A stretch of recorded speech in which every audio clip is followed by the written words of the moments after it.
এই যে শুনছেন, আপনার চাটা উঠে খেয়ে নেন, নাহলে ঠান্ডা হয়ে যাবে।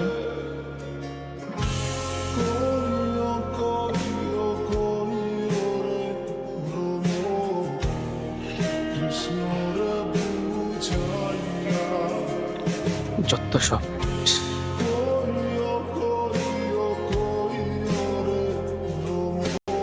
আমার শুধু চা না, সিগারেটও লাগে।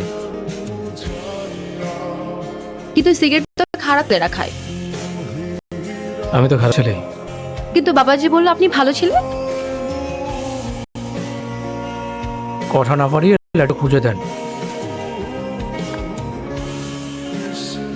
এখন থেকে এই বাসায় থাকতে হলে আমার কথা মতো চলবে। এখন থেকে আপনার সিগারেট খাওয়া বন্ধ।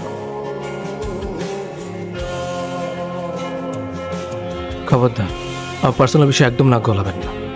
আমি আপনাকে বিয়ে করেছি ঠিকই, কিন্তু স্ত্রীর অধিকার দেইনি। এটি শুধু নিয়ম রক্ষার বিয়ে।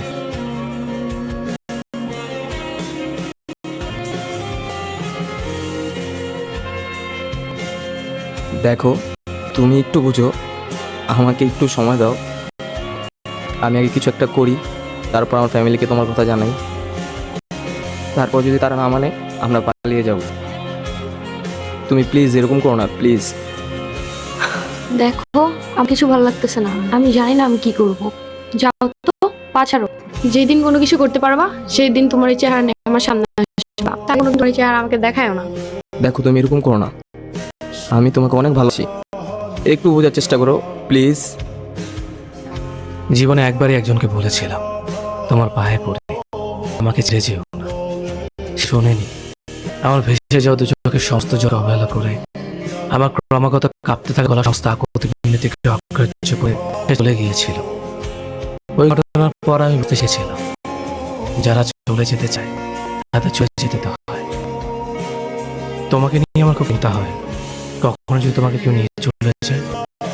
এমন কিছুই হবে না, তুমি শুধু শুধু চিন্তা করো। কিভাবে ভরসা করি বলো, যেখানে বাবা মাই আমাদের সম্পর্কের বিরুদ্ধে?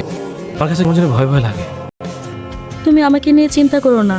আমি আমার পরিবারের কাছ থেকে 2 বছর সময় নিয়েছি। তার এখন চাইলেও আমাকে দিতে পারবে না। আর আমি বিয়ে করবো না। আর যদি বিয়ে করতেই হয়, আমি তোমাকেই বিয়ে করব। না হলে আল্লাহ হাফেজ দুনিয়া।